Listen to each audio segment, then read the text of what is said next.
तो हेलो बच्चों, आज से हम स्टार्ट करने वाले एक्सेल। देखिए, सबसे पहले मैं आपको बता दूं, एक्सेल बहुत ज़्यादा इम्पोर्टेंट है।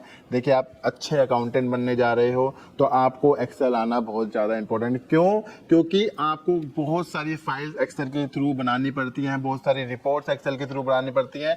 तो आपको एक्सेल अच्छी तरीके से आना चाहिए। जहाँ जो हम स्टार्ट कर रहे हैं और सीखने वाले हैं एक्सेल के बारे में, तो आपको जितना एक्सेल आना चाहिए वो सारे के सारा मैं इस कोर्स में बताने वाला हूँ आपको। ठीक है, तो सबसे पहले देखते हैं कि एक्सेल होता क्या है। देखिए, एक्सेल एक स्प्रेडशीट सॉफ्टवेयर है। क्या है ये? एक सॉफ्टवेयर है, जैसे कि हमारा टैली एक सॉफ्टवेयर है, इसी तरीके से ये एक्सेल भी एक स्प्रेडशीट सॉफ्टवेयर है, जिसमें हम डाटा को रो बोले तो ऐसे रो, इसको कहते हैं रो और कॉलम्स की फॉर्म में। रो इसको कह दिया और कॉलम्स इसको कहते हैं। ठीक है, रो और कॉलम की फॉर्म में स्टोर करते हैं।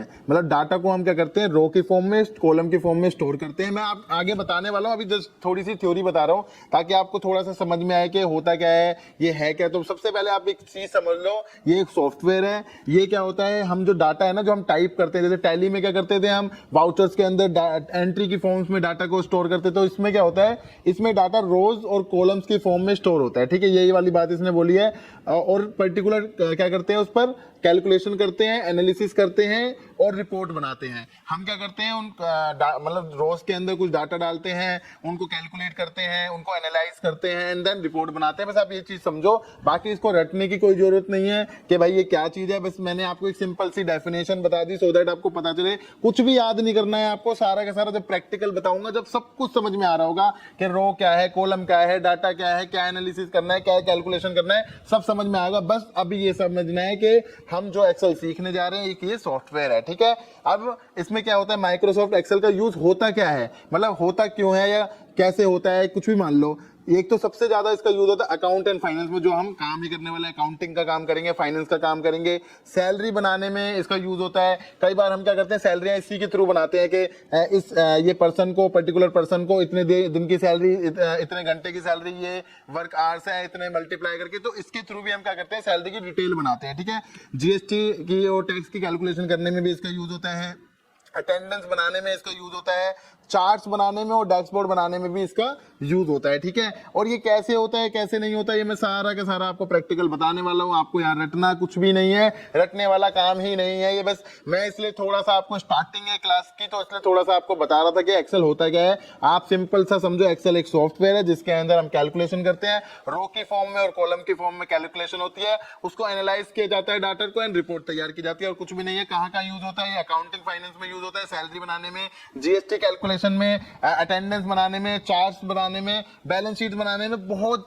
सारी जगह यूज होता है। और जहां जहां हमें जिसकी जरूरत है, हम वहां इसको यूज करके दिखाएंगे। ठीक है, तो आज सबसे पहले मैं आपको बताऊंगा इसको ओपन कैसे करते हैं, हाउ टू ओपन। ठीक है, तो आपको क्या करना है, सबसे पहले एक सेकेंड मैं आ जाता हूं अपनी स्क्रीन पे। ठीक है, तो आपको सबसे पहले क्या करना है, इसको ओपन करना है। तो आपके पास एक सर्च बॉक्स होता है, इसको सर्च बॉक्स कहते हैं। यहां पे क्लिक करोगे, यहां पे एक्सेल लिखोगे।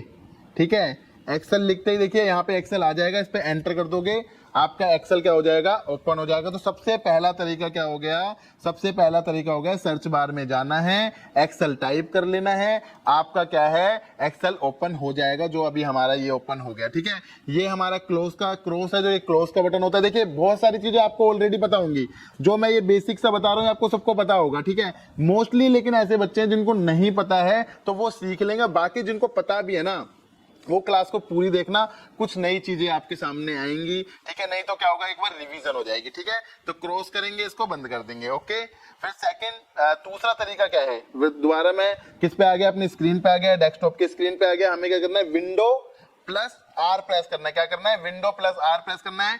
यहाँ पे आपको एक्सेल टाइप करना है। मैंने ऑलरेडी कर रखा है, कई बार एक्सेल यूज करता हूं तो एक्सेल यहाँ लिखा आ रहा है, लेकिन अगर नहीं लिखा रहा, कुछ और लिखा रहा है, बैक स्पेस से हटा देना है, एक्सेल लिखना है और एंटर मार देना है। जैसे ही आप मार दोगे, आपके पास दोबारा ये ओपन हो जाएगा। अब मैं आपको एक बार इसके बारे में बता देता हूं कि ये क्या क्या आपको चीजें दिख रही हैं। आपके होम, सबसे पहले होम खुला है, होम के ऊपर आपको क्या दिख रहा है, ब्लैंक वर्क बुक दिख रही है। इस तरीके के आपके पास बहुत सारे टेम्पलेट्स दिख रहे हैं। क्या दिख रहे हैं, टेम्पलेट्स दिख रहे हैं। इसके नीचे क्या आ रहा है, रिसेंट। रिसेंट का मतलब हो गया जो भी अभी तक आपने फाइल बनाई है, जिस पे आपने काम किया है, वो आपको यहाँ पे दिख जाएगी, ठीक है। और उसके बाद फेवरेट्स है, फेवरेट्स मतलब जो जैसे कि मान लो मैंने एक, ये मैं आपको रिसेंट पे जाता हूँ, मैं कहता हूँ एक वाले मैंने इस वाले में क्या कर रखा है, इसमें मैंने सैलरी का डाटा बना रखा है, इसमें मैंने अभी कुछ और डाटा बनाया था, जैसे मैंने अकाउंटिंग का कोई डाटा बना रखा है, एक जगह मैंने बैलेंस शीट बना रखी है, एक जगह मैंने जीएसटी रिटर्न फाइल करके रिटर्न बना रखा है। तो मैंने जितना काम किया है, देखो 2 आवर्स अगो 4 जून को जितना मैंने काम किया है वो यहाँ पे आता रहेगा। अगर आपको वो वाली फाइलें देखनी है तो आप यहाँ से वो फाइलें देख सकते हो रिसेंट में और ओपन भी कर सकते हो। और अगर फेवरेट में क्या है जिस फाइल के ऊपर आप सबसे ज्यादा काम करते हो या आपको बार बार उसके ऊपर काम करना पड़ता है तो आप उसको फेवरेट में डाल सकते हो। फेवरेट में कैसे डालते हैं, यहाँ पे देखिए स्टार का बटन आ रहा होगा, आप क्लिक कर दोगे तो क्या हो जाएगा, वो फेवरेट के अंदर चला जाएगा, ठीक है। इसी तरीके से शेयर्ड विद मी है, ये मैं आपको बाद में बताऊंगा क्यों। इसके लिए क्या है, आपके पास इंटरनेट होना चाहिए और भी आपको एक्सेस होना चाहिए, मतलब आपने जो एक्सेल है उसके ऊपर रजिस्ट्रेशन कर रखा हो तभी आपका हो पाएगा। ये मैं बाद में बताऊंगा, बस अभी आप ये समझिए रिसेंट एंड फेवरेट क्या होता है। रिसेंट का मतलब जिस पे अभी आपने काम कर रखा है, आपको वो फाइल देखनी है तो यहाँ से आप देख सकते हो। फेवरेट का मतलब जिस पे आप ज्यादा काम करते हो आप उसको फेवरेट में डाल सकते हो। जैसे मोबाइल में भी यही होता है ना, रिसेंट कॉल्स होती हैं या फिर आपको डायल कॉल्स में किसी का नंबर डालना होता है, फेवरेट्स में डालना होता है, जिसको बार बार मिलाना होता है तो आप फेवरेट या डायल्स में डाल देते हो। तो वही चीजें हैं यहाँ पे कि रिसेंट में और फेवरेट्स में वो वाली चीजें आएंगी जो आपने डाल रखे हैं। रिसेंट में जिसमें आपने काम किया है ये सारी चीजें बताएगा, 9 मई को हुआ है, 2 जून को हुआ है, 3 जून को हुआ है, सारी चीजें आपको दिखा देगा। आपको ओपन करनी है तो आप डबल क्लिक करके इसको ओपन भी कर सकते हो। अब हम करते हैं, ये सर्च बार भी यहाँ पे दिख रहा होगा, यहाँ पे आप फाइल का नाम डालोगे जिस पे आपने काम करा है वो ऊपर आ जाएगी। जैसे मान लीजिए मैं जीएसटी मैंने यहाँ पे डाला, देखिए सारी जीएसटी से रिलेटेड ऊपर आ गई, ठीक है। तो आपके पास बहुत सारी यहाँ फाइल्स हैं, आपको सर्च करनी है यहीं से, तो आप क्या कर सकते हो, उसका नाम डाल के यहाँ से सर्च कर सकते हो, ओके। अब अगला है न्यू। न्यू के अंदर क्या है, वही सारे के सारे टेम्पलेट्स आ जाएंगे आपके, जैसे ब्लैंक वर्कबुक होती है, सैंपल इनवॉइस हो गए, और आपके पास इतनी टाइप्स ऑफ क्या कहते हैं टेम्पलेट्स आ जाएंगे। टेम्पलेट्स का यूज क्या होता है मैं अभी आपको बताता हूं। जैसे कि मान लेते हैं मेरे को बिजनेस के लिए टेम्पलेट चाहिए, पर्सनल यूज के लिए चाहिए, प्लानर एंड ट्रैकर के चाहिए, लिस्ट चाहिए, बजट के लिए चाहिए, चार्ट्स के लिए चाहिए, कैलेंडर्स के लिए चाहिए। आपको डिफरेंट टाइप्स के जितने भी तरीके के टेम्पलेट चाहिए आपको मिल जाएंगे, आपको बार बार बनाने नहीं पड़ेंगे। जैसे कि मैं आपको दिखाता हूँ देखो आपको ना क्या करना है कि मान लेते हैं आपको एक इनवॉइस बनाना है, आपको एक्सेल से इनवॉइस बनाना है, आपको टैली से नहीं बनाना। अब आप क्या करोगे, या तो एक ब्लैंक बुक पे क्लिक करके यहाँ पे ऐसे करके आप बनाओगे कि यहाँ से मैंने इसको मैं आपको अभी ना करके दिखा रहा हूँ, ये मत सोचना कि सर तो बहुत फास्ट कर रहे हैं। मैं आपको एक चीज दिखा रहा हूँ, जैसे मान लेते हैं मैंने यहाँ पे लिखा टैक्स इनवॉइस, ठीक है। या तो मैं इस तरीके से बनाऊं, ये सीरियल नंबर, ठीक है, यहाँ पे CGST, यहाँ पे SGST, यहाँ पे IGST, मतलब या तो इस तरीके से मैं फॉर्मेट्स बनाऊं, ठीक है। टैक्स इनवॉइस का जैसे टैक्स का फॉर्मेट होता है, पहले बायर का नाम, सेलर का नाम, फिर पर्टिकुलर्स होते हैं, इस तरीके से या तो मैं डाटा बनाऊं, या तो फिर मैं क्या कर सकता हूं, इसको क्रॉस करता हूं, मैं डोंट सेव करता हूं। अभी मेरे को आपको सेव नहीं सिखाना, बट दोबारा विंडो R पे आ गया, ठीक है, एक्सेल क्लिक करा। या तो मैं सारी चीजें बनाऊं या फिर मैं क्या कर दूं, जो इसमें न्यू के अंदर जो इतने सारे आपको दे रखे हैं, ठीक है, अलग अलग तरीके के टेम्पलेट्स दे रखे हैं, उनको डायरेक्टली चूज करूं, जो ऑलरेडी बना रखे हैं लोगों ने उन्हीं पे काम करूं। जैसे मैंने अगर आपको इनवॉइस बनाना है, किसके थ्रू बनाना है, एक्सेल के थ्रू बनाना है, तो मैं यहाँ पे क्लिक करूंगा, ठीक है। अब हमारा क्या आ गया, इनवॉइस का फॉर्मेट आ गया, ये देखिए आपको इनवॉइस का फॉर्मेट। अब इसको बनाने के लिए मुझे क्या करना पड़ता है, अगर मेरे को ब्लैंक शीट पे बनाना पड़ता, जिसको ये ब्लैंक शीट कहते हैं, उस पर बनाना पड़ता तो मेरे को टाइम लग जाता, लेकिन इन्होंने क्या कर रखा है, ऑलरेडी टेम्पलेट दे रखा है। आपको क्या करना है, यहाँ पे नाम चेंज कर देना है, जैसे मैंने यहाँ पे लिख दिया दीपक जिंदल, ठीक है, यहाँ पे मैंने लिख दिया एंड एसोसिएट्स, ठीक है। अब मेरे को क्या है, ये बार बार बनाना नहीं पड़ा, क्या नहीं करना पड़ा, बनाना नहीं पड़ा, ठीक है। यहाँ पे मैंने इनवॉइस नंबर चेंज कर दिया, मैं इसको छोटा कर देता हूँ, ठीक है। ये मेरा एसोसिएट, इसको थोड़ा सा बड़ा कर देते हैं हम, 1 सेकेंड, ठीक है। अब जैसे मैंने ये लिख दिया आपका, अब इसी तरीके से आप इनवॉइस का नंबर लिख सकते हो, सारी डिटेल आपको क्या करनी है, बस चेंज करनी है। यहाँ पे 54 की जगह 55 लिख देना है मेरे को, ठीक है। यहाँ पे डेट डालूंगा, यहाँ पे जॉब का नाम डालूंगा, यहाँ पे डिस्क्रिप्शन वगैरह सब बनी हुई है, यहाँ पे कुछ भी नहीं है। मेरे को यहाँ पे क्या करना है, मेरे को ऑलरेडी उन्होंने फॉर्मेटिंग कर रखी है, मुझे अपनी फॉर्मेटिंग करनी है, अपना इनवॉइस नंबर बनाना है, मेरे लिए इजी बन जाएगा। जस्ट इसको कंट्रोल पी से प्रिंट कर दूंगा और ये निकल के आ जाएगा। या फिर मेरे को क्या करना है, मेरे को ब्लैंक शीट से भी मैं इस काम को कर सकता हूँ। ब्लैंक शीट लूंगा, ब्लैंक शीट पे भी यहाँ पे पूरा बनाना पड़ेगा, मैं आपको सिखाऊंगा। अगर आपको खुद बनाना है तो भी कैसे बना सकते हो, टेम्पलेट्स की मदद से भी कैसे बना सकते हो, सारी की सारी चीजें मैं आपको बताऊंगा, उसकी चिंता नहीं है। लेकिन ये टेम्पलेट्स का यूज क्या है, ये इसीलिए ही मैंने बता रहा था कि टेम्पलेट्स का यूज इसलिए करते हैं कि आपका काम तेजी से हो सके।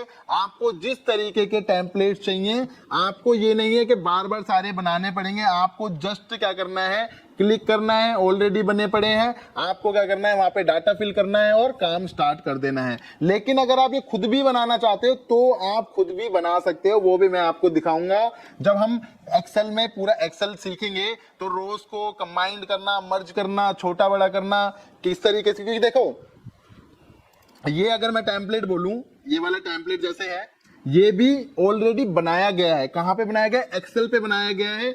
किसने बनाया, कंपनी ने बनाया और आपको दे दिया है।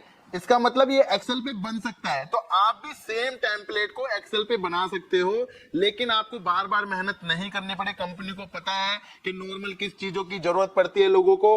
तो अगर कोई लोगों को कंपनी के लेटर हेड बनाना है, मतलब एक्सेल की मदद से लेटर हेड भी बनाना है, तो भी यहाँ से आप बना सकते हो। इनवॉइस बनाना है तो भी बना सकते हो। तो उन्होंने क्या करा, टेम्पलेट्स ही दे दिया आपको। क्या कर दिया, टेम्पलेट्स ही दे दिया। अब आपको बार बार क्या नहीं करने पड़ेगा, आपको ये टेम्पलेट्स बनाने की जरूरत नहीं पड़ती है। ठीक है, अब मैं दोबारा होम पे आ जाता हूं।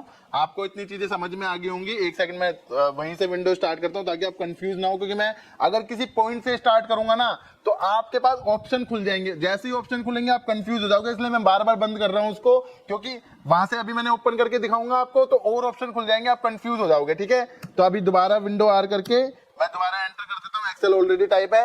हमने क्या क्या देख लिया, होम पे देख लिया हमने क्या क्या चीजें होती है, हमने न्यू पे देख लिया कि हमें बहुत सारी तरीके के क्या है टेम्पलेट्स बनाने को मिलते हैं यहाँ पे। और अगर आपको टेम्पलेट्स का यूज नहीं करना तो आप सिर्फ ब्लैंक वर्कबुक का यूज करके भी काम कर सकते हो। हम ब्लैंक वर्कबुक का ही काम करेंगे, क्यों, क्योंकि हमें एक्सेल सीखना है। ठीक है, इसके बाद क्या है, नेक्स्ट है ओपन। ओपन का मतलब क्या हो गया कि जो भी आपने काम कर रखे हैं, जो भी फाइलों में आपने काम कर रखे हैं, उन फाइलों को क्या कर सकते हो आप यहां से ही नीचे करके ओपन कर सकते हो, देख सकते हो। जैसे हम न्यू में देखते थे, यहाँ सॉरी होम पे देखते थे, यहाँ पे हमारी फाइलें दिखती थी, ऐसी ओपन में भी हमारी फाइलें दिखती है। हम जिस पे भी काम करना चाहते हैं उसको डबल क्लिक करके ओपन कर सकते हैं। और अगर आपकी फाइल किसी फोल्डर में सेव है, मान लेते हैं आपने इसमें नहीं बनाई, आपने अपने डेस्कटॉप पे काम नहीं किया था, आपने कहीं से कॉपी करके लाए थे किसी फाइल को और आपने किसी फोल्डर में डाल रखी है, तो आप ब्राउज पे जाओगे, आप पर्टिकुलर फोल्डर डेस्कटॉप पे है या फिर डाउनलोड्स में है, डॉक्यूमेंट्स में, जिसमें भी है वहां से आप उसको पिक करोगे एंड वो उसके बाद वो भी यहाँ पे ओपन हो जाएगा। ठीक है, आई थिंक आपको ये समझ में आ गया होगा। अब हम चलते हैं अपने होम पे। होम पे हम ब्लैंक वर्कबुक लेते हैं क्योंकि हमें सीखना है बिल्कुल बेसिक से। एक्सेल को बिल्कुल बेसिक से सीखेंगे। इस तरीके के टेम्पलेट्स भी बनाना सिखाऊंगा आपको कि अगर आपको खुद भी कोई इनवॉइस का फॉर्मेट बनाना है तो आप कैसे बना सकते हो। बहुत इजी है, कोई इतनी बड़ी कैलकुलेशन नहीं है हमारे एक्सेल के अंदर। आपको इतना सीखना है कि आप अपने अकाउंटिंग वर्क में अच्छी तरीके से रिपोर्ट्स बना सको, कैलकुलेशन कर सको, ये सारा का सारा काम इतना यहाँ पे कर सको। ठीक है, तो सबसे पहले मैं आपको बता दूं, यहाँ पे आपका लिखा आ रहा होगा बुक 1 एक्सेल। तो ये हमारी जो बुक हमने वर्कबुक ओपन करी है, इसका नाम हो रखा है बुक 1 एक्सेल। अभी जब तक आप इसका कोई नाम नहीं देते तो इसका नाम बुक 1 एक्सेल आएगा। उसके बाद आप इसका कोई भी नाम दे सकते हो। जैसे ही आप इसका नाम दोगे वो नाम यहाँ पे आ जाएगा। ठीक है, आगे वाली क्लासों में मैं इसका नाम दूंगा। जब इस पे हम काम करेंगे तो हम इसका नाम देंगे। सेव करते समय आप इसका नाम दे सकते हो कुछ भी, जैसे कि मैं टैली का काम कर रहा हूं तो मैं टैली का नाम दे सकता हूं, मैं कोई सैलरी स्लिप बना रहा हूं तो सैलरी स्लिप का नाम दे सकता हूं, मैं इनवॉइस बना रहा हूं तो इनवॉइस का नाम दे सकता हूं। ठीक है, तो यहाँ पे हम इसको नाम दे सकते हैं। ये वाला जो हमारा होता है इसको कहते हैं क्विक एक्सेस टूल। क्या कहते हैं, क्विक एक्सेस टूल। इसका मतलब क्या होता है, इसका मतलब होता है कि आप कभी भी कोई भी काम तेजी से, क्विक का मतलब क्या है, कि आपको जल्दी से करना है। जल्दी से क्या करना है, मैं कहता हूँ जल्दी से ना मुझे सेव करनी है फाइल। मैंने यहाँ पे काम किया, ये लीजिए मैंने यहाँ पे कुछ भी लिखा, अब मुझे क्या करना है, जल्दी से सेव करना है। या तो देखो शॉर्टकट कीज भी है, मैं कंट्रोल एस से भी सेव कर सकता हूँ, लेकिन ये क्विक एक्सेस बार से भी मैं यहाँ पे सेव कर सकता हूँ। मैं यहाँ पे सेव का बटन दबा दूंगा तो वो क्या हो जाएगा, सेव हो जाएगा। इसी तरीके से यहाँ पे देखिए अंडो, मतलब किसी चीज को हटाना है, ये लीजिए, ठीक है, ये हट जाएगा। किसी को रेडो करना है, किसी चीज को लाना है दोबारा, तो ये आ जाएगा। किसी को किसी न्यू फाइल को बनाना है, किसी को ओपन करना है, तो यहाँ से कर सकते हो। ये क्या होता है, क्विक एक्सेस टूल बार होता है। अब यहाँ पे क्या है, और भी चीजें आप ऐड कर सकते हो, ऐसा नहीं है सिर्फ इतनी चीजें ऐड हो सकती हैं। ये आपको एक एरो दिख रहा है, इस पे आप क्लिक करोगे तो यहाँ पे दे रखा है आप कौन सी चीजों का है। मैं कहता हूँ मेरे को ईमेल ऐड करनी है, तो ईमेल का बटन दबाते ही देखिए यहाँ पे ईमेल आ जाएगी। अब मैं कहता हूँ नहीं भाई, मेरे को क्या कहते हैं, क्विक प्रिंट का भी करना है, लीजिए क्विक प्रिंट का भी आ गया। अब मैं कहता हूँ नहीं, मेरे को अब ईमेल हटानी है, तो आप जैसे ही क्लिक करोगे तो वो हट भी जाएगा और लग भी जाएगा। आई थिंक आपको ये समझ में आया होगा कि हमने क्या क्या कर लिया। देखिए धीरे धीरे करेंगे, तेजी से नहीं चलेंगे, ठीक है, स्लोली चलेंगे ताकि चीजों को आसानी से हम क्या कर सकें, समझ पाए। हमें समझ में, क्योंकि देखिए हमें ये छोटी छोटी चीजें समझ में आ जाएंगी ना, तो एक्सेल में कुछ भी नहीं है। जस्ट आपको क्या करना है, एक्सेल के अंदर कैसे काम करना है आपको सब समझ में आ जाएगा कि एक्सेल है क्या, ठीक है। इनके नाम आपको समझ में आ गए, इनका यूसेज समझ में आ गया, तो आपको एक्सेल ऑटोमेटिकली समझ में आ जाएगा, ठीक है। मैं यहाँ पे क्रॉस कर देता हूं, मैं एक बार रिवीजन डोंट सेव करूंगा। अभी मैं अभी सेव अनसेव आपको कुछ भी नहीं सिखाने वाला, आगे नेक्स्ट क्लास में आपको ये सारी चीजें बताऊंगा।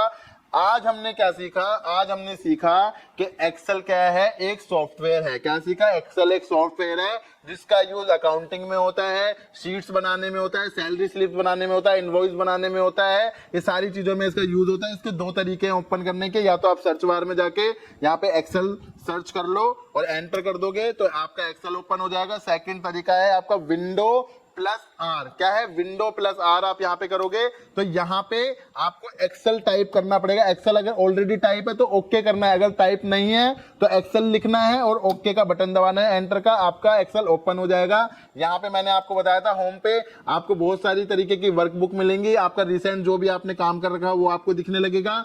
फेवरेट्स में आपको किसी को भी डाल सकते हो, शेयर विद मी मैं आपको बाद में बताऊंगा, ठीक है। न्यू में अगर आपको जाना है, नए टेम्पलेट्स खोलने हैं, तो आप यहाँ पे अपनी इच्छा अनुसार कोई भी टेम्पलेट यूज कर सकते हो, जिसकी आपको जरूरत है वो आप टेम्पलेट यहाँ से ला सकते हो, ठीक है। फिर इसके बाद मैंने आपको बताया था ओपन के अंदर आपकी जो भी फाइलों पे आपने काम कर रखा है यहाँ पे आपको दिखने लगेंगी, और अगर आपको सर्च करनी है तो आप यहाँ से भी सर्च कर सकते हो फाइल नेम। और आपके किसी फोल्डर में फाइल पड़ी हो तो ब्राउज पे जाओगे एंड देन यहाँ से भी आप फाइल को ओपन कर सकते हो सिलेक्ट करने के बाद, ठीक है। हम होम पे गए थे, ब्लैंक वर्कबुक ली थी, उसके बाद मैंने आपको बताया था कि ये बुक 1 जो होता है इसका नाम रखा जाता है, जिसपे हम काम कर रहे हैं वर्कबुक पे, इसका कोई नाम होता है, जैसे इनवॉइस, तभी तो आप पहचानोगे। आपने बहुत सारी शीटों पे काम कर रखा है, आप 1 2 3 वर्कबुक के नाम से थोड़ा ना पहचानोगे। आप पता है आपने इनवॉइस का काम इसमें कर रखा है, इनवॉइस आप लिखोगे। आपको पता है सैलरी का डाटा मेरा इसमें, तो आपको सैलरी का डाटा लिखोगे। आपको पता है फोन नंबर का डाटा इसमें, तो आप उसको फोन नंबर लिखोगे, ठीक है। इसी तरीके की मैंने आपको बताया था क्विक एक्सेस टूल बार इसे कहते हैं। यहाँ पे वो चीजें रखी जाती हैं जो आपको बहुत ज्यादा काम में आती हैं, आप क्विकली उनको प्रेस करके काम करना चाहते हो। और अगर आपको इसमें से कोई चीजें लानी है तो इसको नीचे डालोगे, और इसमें से जिसको भी आपको यहाँ पे लाना है क्विक एक्सेस टूल बार, देखो यहाँ लिखा भी हुआ है क्विक एक्सेस टूल बार। अगर यहाँ पे आप कोई और भी चीजें लाना चाहते हो तो जस्ट प्रेस करोगे, आ जाएंगी। हटाना चाहते हो तो जस्ट जिस पे क्लिक कर रखा है उसको क्लिक कर दोगे तो जस्ट वो हट जाएंगे, ठीक है। हमने छोटा सा आज सीखा, हमने ज्यादा कुछ नहीं सीखा। तो मिलते हैं अपनी नेक्स्ट क्लास में, जब तक के लिए टाटा बाय। और मैं आपको बता दूं, चाहे छोटी छोटी क्लासें हैं, लेकिन आप इसको रिवीजन, जिसको आता है वो रिवाइज जरूर करना, क्योंकि मैं बहुत सारी नई नई चीजें आपको बताऊंगा इसके अंदर। आपको ऐसा लगेगा कि हमें तो इतनी सारी चीजें पता है, तो भी आपको कुछ नई नई चीजें मिलेंगी, मैं आपको एक गारंटी देता हूं। और जिसको नहीं आता उसके लिए तो बेस्ट ही है कि आपको बिल्कुल बेसिक से सिखा रहा हूं मैं ये नहीं कि आपको सीधा ये रोज पे और कॉलम पे काम करना सिखाऊंगा। मैं बिल्कुल बेसिक से बताऊंगा आपको कि क्या एक्सेल का यूज है और कैसे कैसे एक्सेल हम यूज करते हैं, ठीक है। तो मिलते हैं अपनी नेक्स्ट क्लास में, जब तक के लिए टाटा बाय बाय।